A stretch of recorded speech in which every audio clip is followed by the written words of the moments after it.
দীর্ঘ ৩ মাস ধরে ভারতের কারাগারে আটক থাকা ৩২ জেলেকে পরিবারের কাছে হস্তান্তর করেছে কোস্টগার্ড পশ্চিম জোন মোংলা।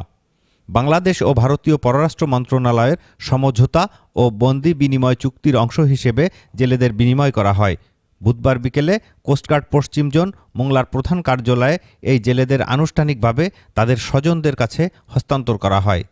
দ্বিপাক্ষিক সমঝোতার মাধ্যমে আটক থাকা জেলেদের বন্দি বিনিময় সিদ্ধান্তে এই হস্তান্তর হয়েছে বলে জানান কোস্টগার্ড যুদ্ধজাহাজ BCGS কামরুজ্জামানের অধিনায়ক কমান্ডার শুয়াইব বখতিয়ার রানা। আন্তর্জাতিক সমুদ্র সীমারেখা সংলগ্ন বাংলাদেশ জলসীমার মধ্যে অবৈধভাবে মৎস্য আহরণ অবস্থায় বাংলাদেশ নৌবাহিনী গত 12 জুলাই এবং 2 আগস্ট 2025 তারিখে 3টি ভারতীয় fishing boat FB Mahamangal Chandi 3 FB ঝড় এবং FB পারমিতা 4 সহ 47 জন ভারতীয় জেলেকে আটক করে।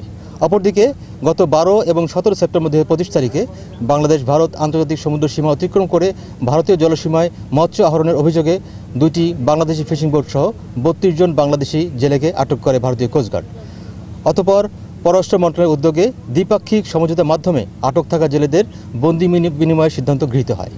পরবর্তীতে পররাষ্ট্র মন্ত্রণালয়ের নির্দেশনা অনুযায়ী আটককৃত জেলেদের হস্তান্তর ও গ্রহণ কার্যক্রম সম্পন্ন করার দায়িত্ব বাংলাদেশ কোস্টগার্ডকে অর্পণ করা হয়।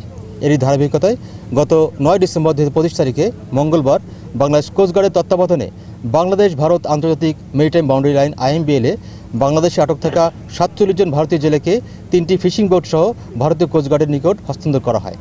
একই সাথে ভারতে আটক থাকা 32 জন বাংলাদেশি জেলে সহ একটি ফিশিং বোট FB মায়ের দোয়া ভারতীয় কোস্টগার্ড হতে বাংলাদেশ কোস্টগার্ড গ্রহণ করে এবং অপর একটি বোট গ্রহণের কার্যক্রম বর্তমানে প্রক্রিয়াধীন রয়েছে।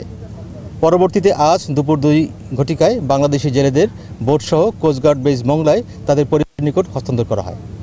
ভারতের জেলে থাকা অবস্থায় বাংলাদেশি জেলেদের নির্যাতন করা হয়েছে, তাদের আহরিত মাছ, নগদ টাকা ও মূল্যবান মালামাল ফেরত না পেলেও ভারত থেকে ফিরিয়ে আনায় কোস্টগার্ড ও সরকারের প্রতি সন্তোষ প্রকাশ করেন তারা। আমাদের সরকার আনেছে বা আমাদের কোস্টগার্ড আমাদের বাহিনীরা খুব প্রচেষ্টা করছে আমাদেরকে আনার জন্য, তাদের আশা পুরাইছে, আমাদেরও আশা পড়ছে, আমাদেরকে আনছে, তাদেরকে অনেক ধন্যবাদ জানাই। এবং আমাদেরকে ট্রলার, জাল, মাছ আমরা কিছুই পাই না, সব রাইখে দিছে। ঠিক মতন খাবার দাবার দেয় না, খাবার দাবার দিত না বা ওষুধপত্র কোনো কিছু দিত না আমাদেরকে এই বাজে অত্যাচার করছে। 34,000 টাকা বা 30,000 টাকা ছিল, টাকাটি দিয়ে দিছি, দেওয়ার পরে পাইলো আমার ক্যাম্পে লাও। বলতে চাইছি যে আপনারা যে 3 মাস ছিলাম, আমাদের একটা দিন গেছে মনে করেন 300 বছরের মতন। আমাদের ভালো আচরণ করে না ওরা, একটু মুছা ভর্তা করতে দেয় না, টয়লেট করতে দেয় না, পানি দেয় না, পানি খাইলে আবার ফোর্সা করতে পারবো না। হেগো টয়লেট আমাকে দিয়ে দেওয়াই তো। 14 ঘন্টা পর আমরা ভারতের কিনার পাইছি, ওই জাহাজে চালাই নিছে। 14 ঘন্টা পর কিনার পাইছি, 14 ঘন্টা লাগছে একাল ঘড়ি ধরা।